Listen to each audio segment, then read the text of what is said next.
Okay. Hi, everyone. I'm here with Amy Rogers, but I'm still going to say what I'm reading because I always do, as my teacher told me. Good book. Tells you how history textbooks are garbage, which you probably already know. So Amy's here, so I don't have to riff like I normally do on Instagram Live. And why are we on Zoom?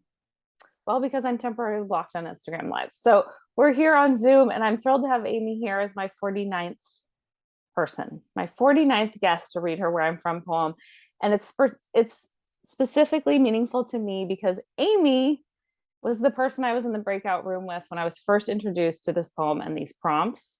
And Amy and I got no writing done. Amy got writing on this very poem she's going to read. What was the genesis of this poem, Amy? Well, as folks who've been following your series know, this is an exercise where we take the poem called Where I'm From and Mm-hmm. we adapt it to our own stories. I am not a poet. Me neither. And it was really hard for me to fit my, mind into this form, but it was very useful. Mm-hmm. And, it's always hard with a story, knowing where to start, where to jump in. So within this form of Where I'm From, um, I chose a moment in time where I was a teenager learning to cook, and then expanding on the idea of where I'm from, I went way, way, way, way back. And then I kind of moved forward in the poem, which you'll hear, it's not long. And I end up in the present looking toward the future. And I have to say, as someone who edits everything they write many, many, many, many, many, many, many, many times. This was not edited at all. This was a hot take. This was a one shot. So I'm doubly naked here with y'all because I don't do poetry and I don't read anything unedited. But this was such a great, empowering exercise, and it's been so great to work with Allison and the other folks who are in this It project really for has. advancing healthcare stewardship, Mm-hmm. which is about narrative medicine, which we can talk about afterward. Mm-hmm. That I just said, okay, I'm going to do it. Yes, and this is the poem you read in the work. You read it. You read there, didn't you, Amy? I did. Yeah, I okay. did. I thought so because Amy actually got some writing done. I got none. We started, I mean, I really think I wrote like ragu spaghetti sauce or something, because we started talking about food. Of course we did. And I just loved how I love how the prompt is so specific because certain things I don't necessarily incorporate into my writing regularly. And so this sort of prodded me to go there. And I appreciate it. And I do think it's actually kind of made me think sometimes when I'm stuck, well, what about this? What about that? It's helped me in other ways beyond just this poem, I think. It gives you a new perspective on things. Like, where are you Mhm. from? Is it a place? Is it a sensibility? Is it something else? Yeah. So, without further ado, Yes, please. okay, here is where I'm from. I am from Skillet Dinners, from Rice-A-Roni and Chef Boyardee. I am from just another cinder block apartment complex where kids fend for themselves. Gray, two-story, with damp carpet from Florida's mildew. I am from the backyard grass at the house in Michigan where we lived before it all went wrong. I'm from fast eaters and arthritics, from Julius and Sophie, Anna and Louis. I am from the strong chin and the surprisingly normal blood pressure. I am from ladies have to suffer to be beautiful and never let a man know how much you can eat because you'll never get a husband.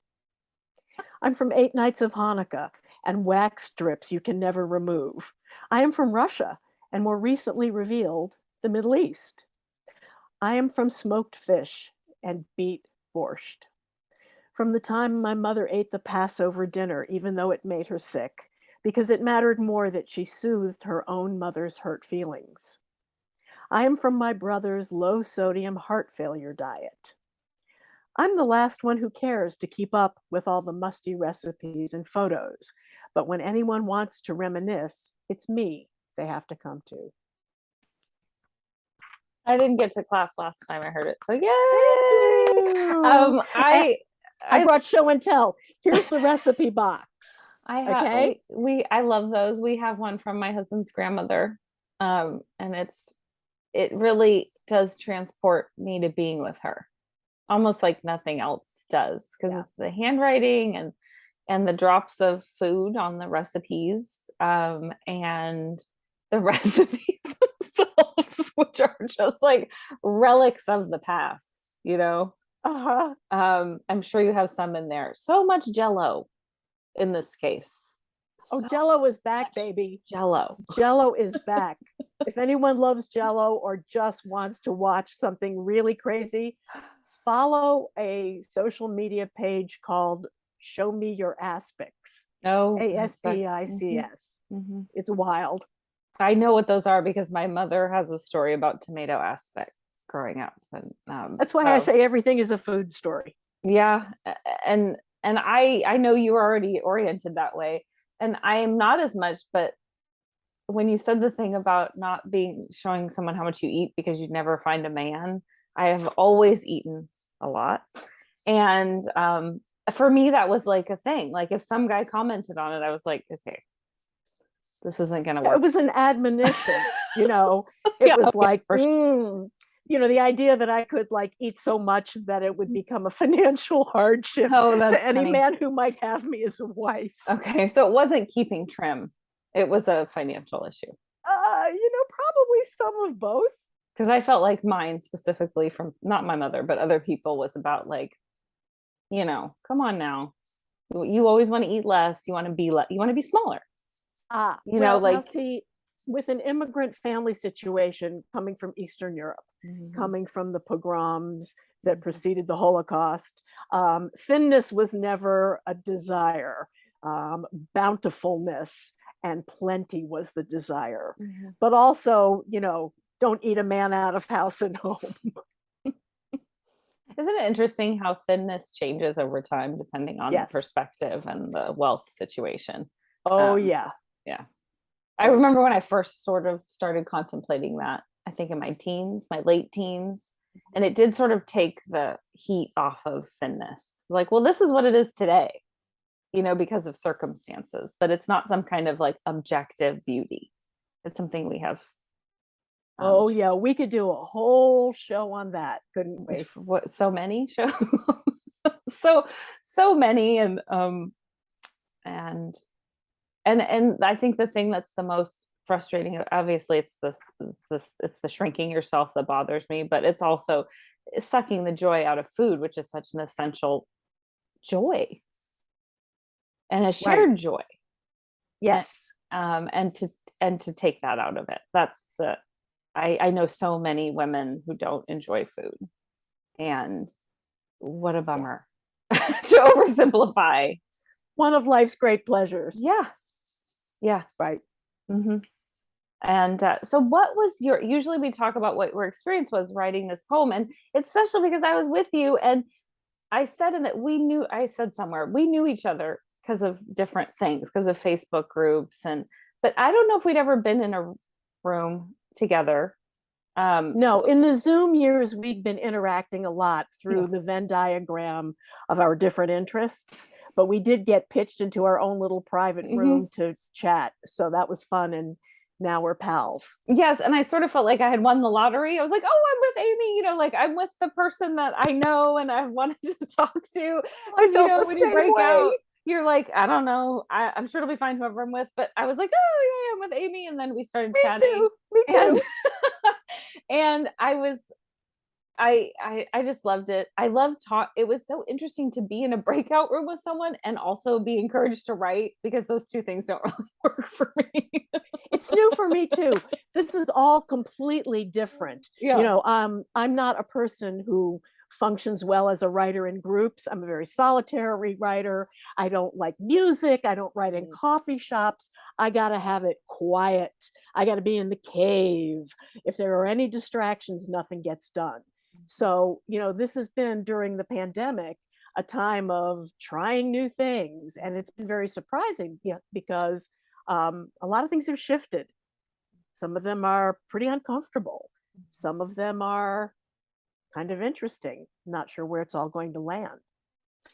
No, how could we? And I actually, it's funny because I was agreeing with you. Yes, I'd like to also be in the cave. And I realized, oh no, I don't do that anymore. I mean, I didn't once I started having children because where's the cave? But um, also, I do really like collaborating. And I used to kind of put the like memoir essay part to the side. Like that's the thing I do on my own. And I have actually started trying to collaborate there too. And I hadn't really thought about that. Maybe this kind of opened the door to that being a possibility, you know? I'd like to say something about collaboration. I think it's really, really wonderful and necessary. Mhm. The downside is that if you spend a lot of time collaborating, you can lose your own voice. And I was very lucky to have a job in publishing for a number of years where I and a bunch of other writers ran a startup independent publishing company called Novello Press in Charlotte, North Carolina. And our job, which we set out to do, was to launch emerging writers from the region onto a national stage. And it was great. And we sold tons of books and we got written up everywhere from the Wall Street Journal to Southern Living Magazine. And our writers, we did 29 books in 10 years and we sold almost 50,000 copies. During that time, I got almost no writing done. I'm sure. And I wouldn't have traded that experience for anything because not only was it incredibly empowering, I learned so much about the world of books, book selling, the book Mm. business, the book Yeah. brain, everything about, this kind of crazy industry. But there's a big trade-off. So the last few years, I've really been focusing back on doing the writing. I did a lot of work for NPR station WFAE in Charlotte and had a ton of fun writing about everything from recipe snafus to food justice. And Mhm. that's really kind of steered my interest in where I'm going next. I've kind of learned through this work and through some other connections in the writing world that we have a real problem with people not having access to food, Yes. and it's a huge problem that is often unseen. And I hope with what I'm writing now to help shed a light and some solutions to these problems that affect women disproportionately, people of color disproportionately. Mhm. And I'm not going to steer way off into that track, except to You say can that, you can steer food. off into any track. And I Thank I you. agree with you wholeheartedly that it is unseen. I think for me, I went to graduate school at USC, which is very close to downtown in Los Angeles, and it is a food desert down there. Less so now than it was then.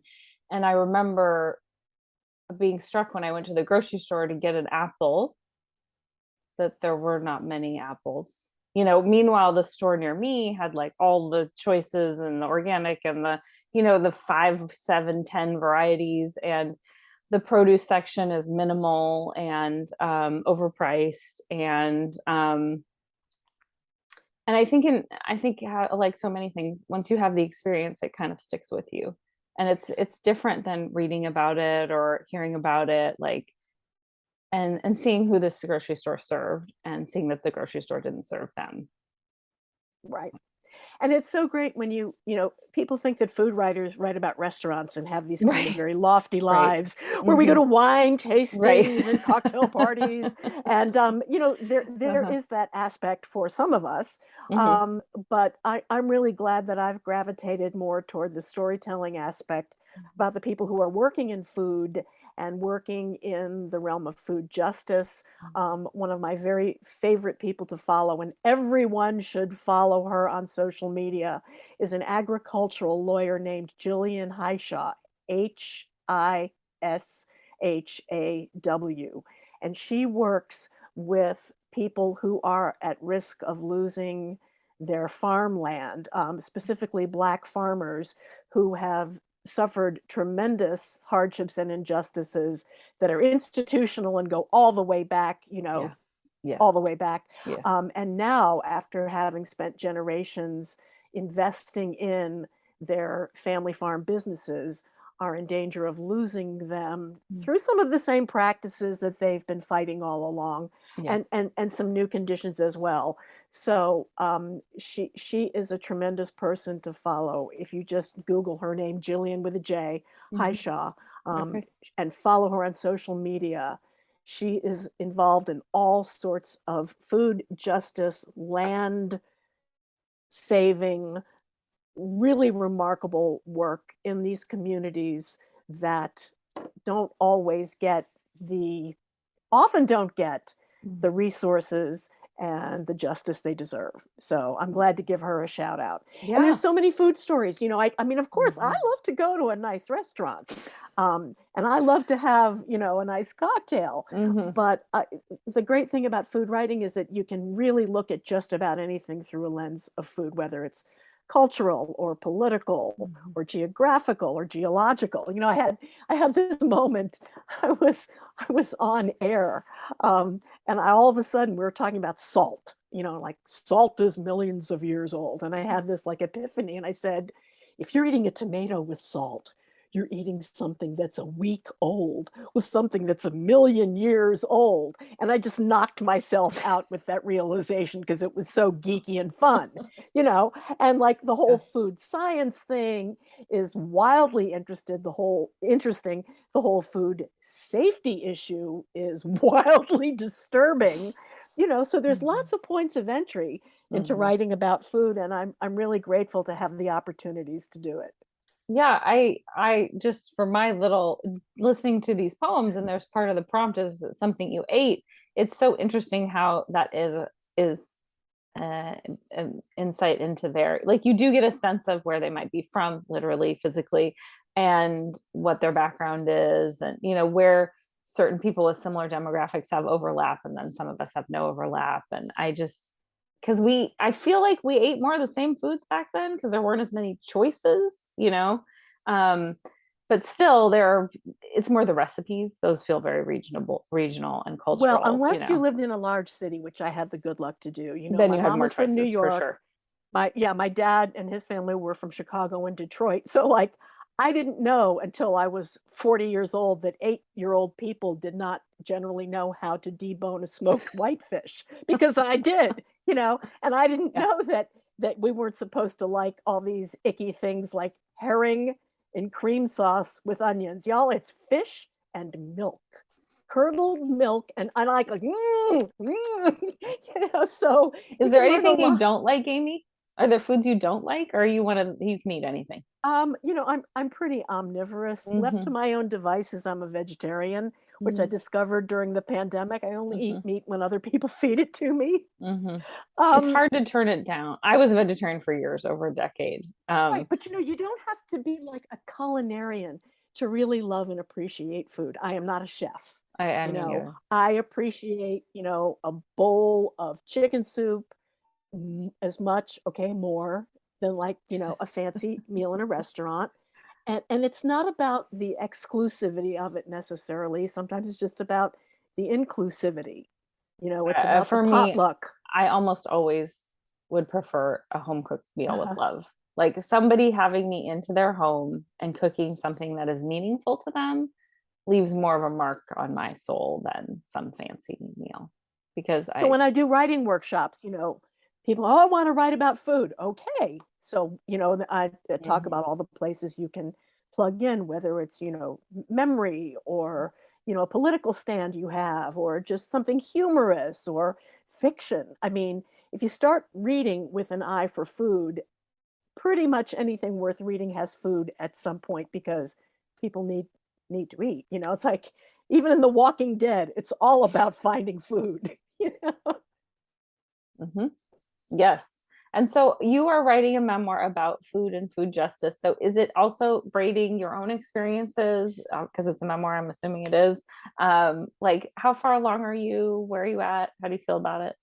Well, I'm working on what I'm kind of calling a reported memoir Hmm. about people who are facing and solving problems of hunger and housing injustices. And I'm Hmm. casting a kind of a wide net as I've been writing on these topics slowly over the last few years. I'm discovering that there's really a tremendous number of people who are affected by lack of affordable good housing and affordable good food. Mhm. And my little experiences on the periphery of that are inconsequential, but I have the ability to tell other people's stories or give them a voice Mhm. or a platform to tell their own stories. So that to me makes it a lot more meaningful. Barbara Ehrenreich just died, and she wrote Yeah, a seminal book called Nickeled and Dimed such a great on book. not getting by in America, Mhm. where she went and worked in a Walmart Yeah. and worked in a restaurant, and with all of her smarts and education Mhm. tried to make it on minimum wage and Mhm. determined that you really can't. Mhm. And while I don't have her voice, experience, talent, Mhm. or chops in any sense of the word, I know that this is a moment in our society when we really ought to be looking hard at and fixing a lot of Yeah, these I things. agree. It's within our ability to do. It's absolutely. I think COVID showed us it's within our ability to do. This is something that can be done. It's the Right. powers that be, whether they have interest in it or not, and it serves their purposes, which Right. clearly for some it does not serve their purposes. Yeah, I think so. Did your own? I love Nickel and Dimed, and I also saw a theatrical adaptation of it, which I also loved. That book was very because I read it at a fairly young age, like right when it came out, and I it was formative for me, and it Right. changed the way that I saw things, and it started to strip away. I think other things were as well, but it really started to strip away that idea of bootstrapping and it's just hard work and all of that sort of stuff. Like it's not, and so I was so appreciative of her for finding such an original and engaging way to approach topics that most people are scared to even engage with. So Right. it was incredible. It's an incredible book. So did your own personal experiences catalyze you to sort of dig deeper into these issues? And is that going to show up in the memoir or, is it? I'm unsure yet how Yeah, much of my own story is really all that interesting to the I average think it's person. interesting. Well, it remains to be seen if my strength as a reporter and a documentarian of other people's stories is what carries the day. That makes a lot of sense. Hmm. We're all halfway through until we get another 10 or 20,000 words written, and then we realize we're only a third of the way through. So, it can take any manner of shape. I do have some essays and things out there that I'm pitching that are kind of tangentially on this topic. Hmm. But it takes a long time, as anyone will tell you, when you're doing a book length work, for the pieces to kind of start to form a shape that then starts to give you a sense of where you're going. And you have a lot of time in between where you don't know where it's going. Hmm. My very, very first and very favorite mentor is a writer named Dory Sanders. She's a peach farmer in South Carolina. And she was the first person who told me I would be a writer. And I was 40 when she did that. So I'm like, okay, all right. But she said, work it like a puzzle. And sometimes that's all you can do. Nobody sits down and writes chapter one. It was a dark and stormy night and blazes all the way I through, think makes a somebody few does, but edits, it's and then not they're me. done. And especially when you're working on repertorial things or Hmm. nonfiction things, Hmm. your story, we're living a story, we're writing a story that we're living, and we're living a story that we're writing. That's really hard to do. Um, and we'll see where it goes. Well, I am voting for there being some of you in it, not Oh, just your reportage, although I really do like that word. sure. I know that I'm not alone in finding you to be a very engaging and witty and intelligent woman whose Thank you. voice I think is one that I want to hear more of. So I just am here to just push you um, to not to not believe that your story is like other people's. I think that's something I have done to myself where I'm like, oh, well, whatever. Someone else had it more interesting or hard or whatever word I want to use. But you are fascinating. Well, thank you. And I like to make other people feel like they are fascinating. So Mhm. back at you. Okay, well, thank you. The storytelling continues. Well, thank you. Any last thoughts before we end the recording? It's different on here. To all the writers out there who are looking for the inspiration, I mean, just tell your story and just look at what's around you, read good books, eat good food, hang out with good people. Mhm. That's the win right there. Yeah, care for yourself, live your life. Yep. Yeah. Yep. Thank you so much for the opportunity, Allison. It's a Oh, delight. I'm so thrilled. I'm so happy to always to talk to you and hear from you and hear your Let's do it words. again. Okay. All Thank you, right. Amy. Okay.